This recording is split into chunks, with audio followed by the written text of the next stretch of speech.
The Holy Gospel of our Lord Jesus Christ, according to Matthew.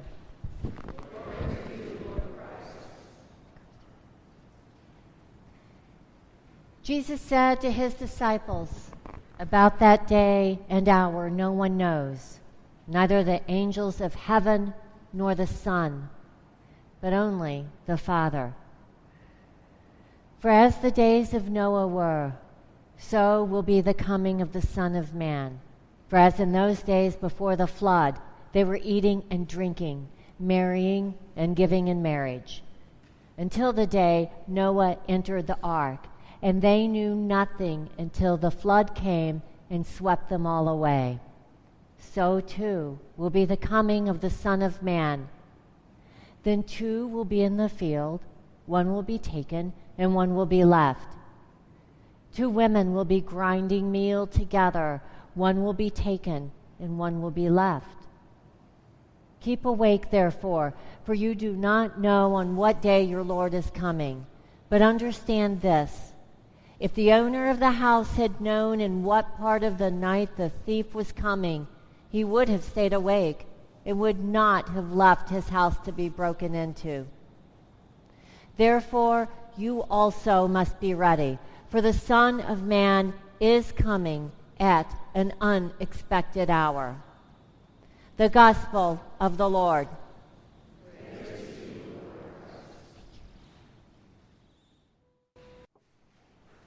You know what time it is. What was that? Our lessons all tell us today. The time is now. Time to wake up.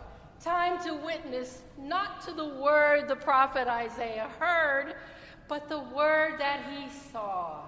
Time to walk in the light of the Lord. Time to put on the armor of light, for we do not know on what day our Lord is coming. But understand this: if the owner of the house had known in what part of the night the thief was coming, he would have stayed awake and would not have let his house be broken into. Therefore, you also must be ready, for the Son of Man is coming at an unexpected hour. Happy New Year! Happy first Sunday in Advent!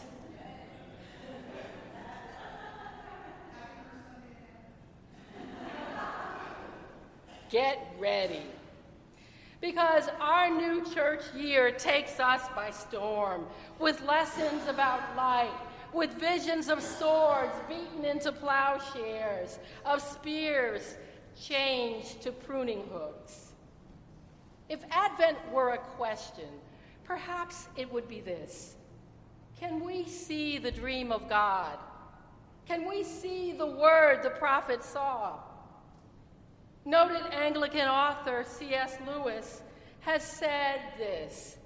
He said, "I believe in God for the same reason I believe in the sun that shines in the sky, not just because I can see the sun, but because by it I can see everything else."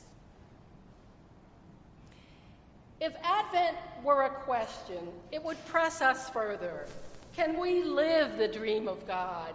Can we say yes to the invitation of the prophet to come, let us walk in the light of the Lord? Can you see Christian and Muslim women all dressed in white? They were lying on their bellies on the main highway near Monrovia, Liberia, where everyone could see them. It was embarrassing to President Charles Taylor. The women protested until he finally agreed to attend peace talks being held in Ghana. And when the talks faltered, the women came to Ghana.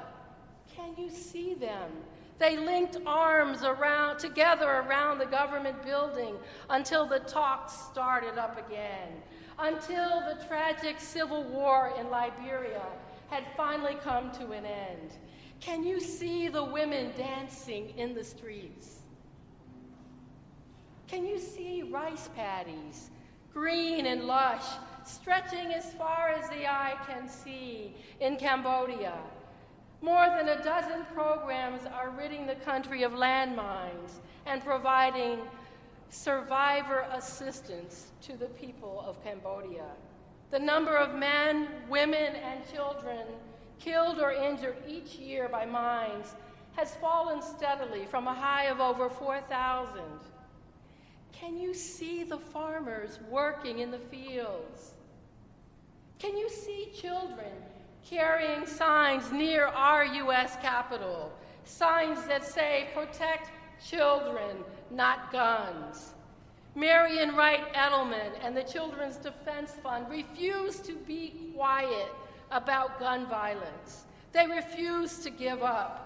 Against all the evidence, they believe weapons can be turned into plowshares or simply turned in at local police stations. There is an African proverb that says, if you want to walk faster, you walk alone. If you want to walk farther, you walk together. You know what time it is. Paul tells us how it is now the moment for you to wake from sleep, for salvation is nearer to us now than when we became believers. The night is far gone, the day is near. Matthew tells us that the day of the Lord is coming like a thief in the night. Matthew wrote his gospel about 40 years after Jesus' death. By then, Jesus' mother Mary and the apostles Peter and Paul, they were all dead. The city of Jerusalem had been destroyed. The temple lay in ruins.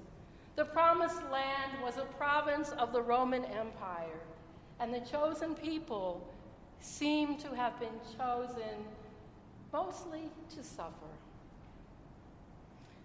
And so, while the main purpose of his gospel was to tell the story of Jesus, Matthew had to reassure people who were frightened and tired of waiting. People perhaps a bit like us. People who desperately needed to know when Jesus was coming back. Who desperately needed to hear about faith, not as a quick sprint, but as the long walk, strengthened together in community. Matthew's 24th chapter is his answer to those folks and his answer to us. But his answer is a mystery.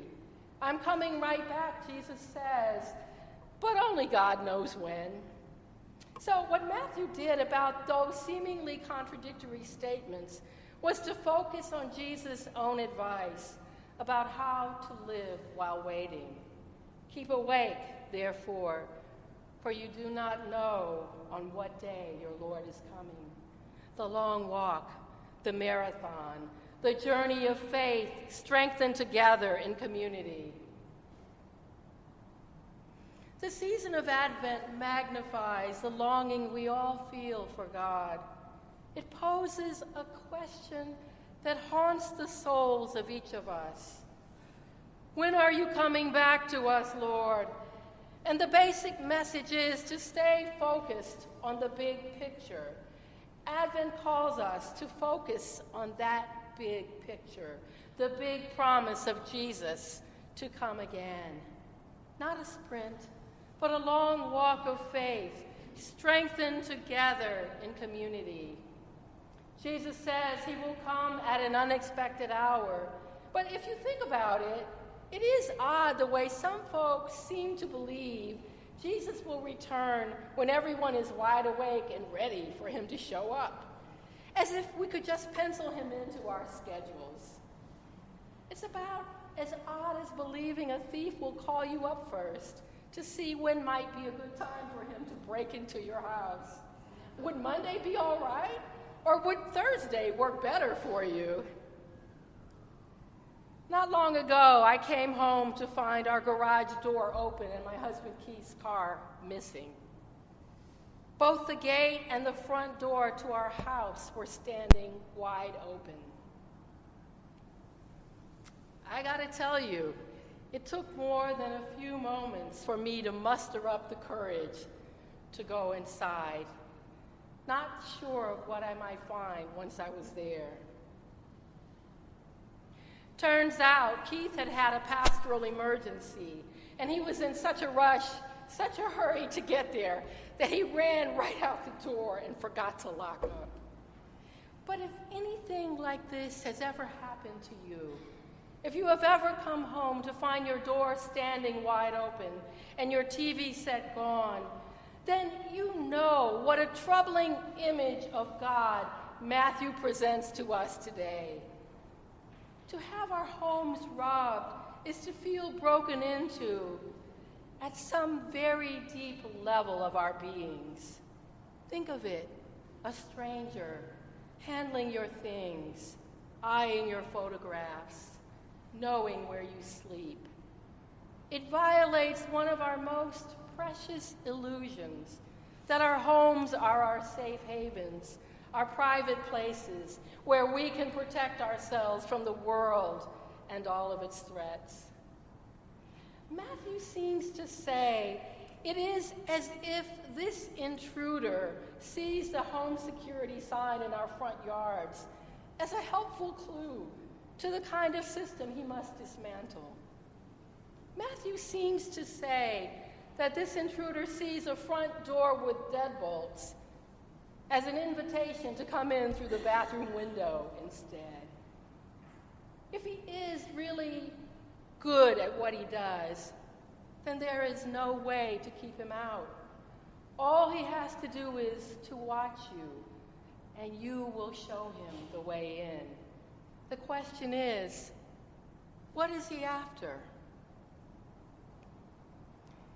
If he is who Matthew says he is, then he is not interested in your TV set. He is interested in you, although not the daytime you, the one most people see when you are out in the world, pulled together well enough to pass for normal. Making it to your meetings on time, answering the telephone, opening your mail, stopping by the dry cleaners on your way home. Whatever else is going on inside, it is usually possible to manage during the day, if only because everyone else around you is managing too. Then you get home, and the family is hungry, and the dog needs to be taken out for a walk, and the sink is full of dirty dishes. And tonight is the night you are going to balance the checkbook. And the evening is over before you know it. And then you check the house and go to bed, and all is quiet. Now is when you should listen out for that thief. Since you are not expecting anything but a good night's sleep, now is an excellent time for him to slip past your defenses, to disarm your security system, to enter your safe space.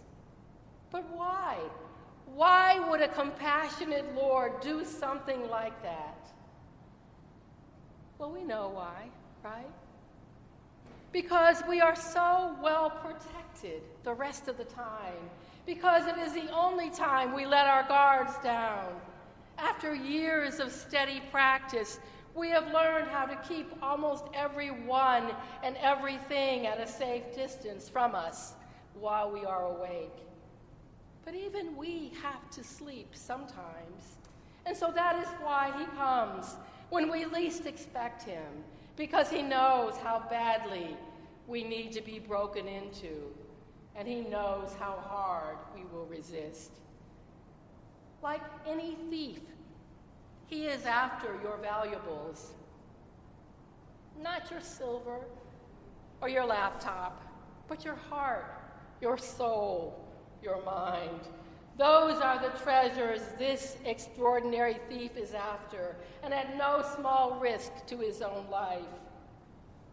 It would be safer for him to send a registered letter announcing that your prayers have been answered, that tomorrow at 6 the kingdom will come, all will be revealed. Since you will have no further need of anything on earth, You are relieved of protecting it. You are free. You may let go. Let go of your carefully guarded stuff, your carefully guarded self, your carefully guarded to-do list. That tomorrow at 6, none of it will matter anymore. Everything good will be changed into light. And P.S., Jesus will come by for you at 5. Can you guess what your reaction might be to that news? But I had lunch plans for tomorrow. But I'm still working on my degree. But I thought I would have more time. There are some people I need to make up with. Some I need to say goodbye to. Things I need to straighten out first. At least give me time to clear out my refrigerator. But understand this.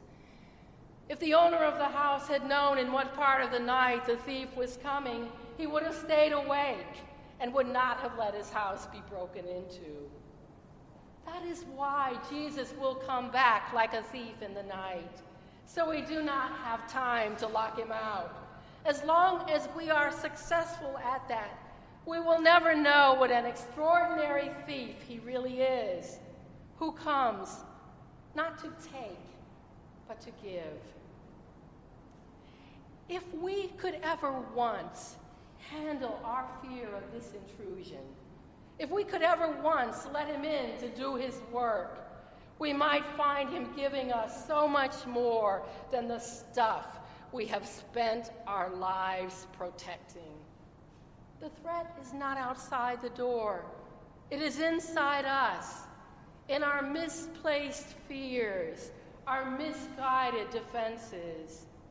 Get ready, Advent is telling us. The time is now for life, for love, for light, for joy, to beat swords into plowshares, to transform spears into pruning hooks. The time is now for the peace God intends for all of his creation. Our only hope is this extraordinary thief who breaks into our world and steals our hearts. Get ready, not to keep the intruder out, but to let him in. Get ready, because he has come to set us free.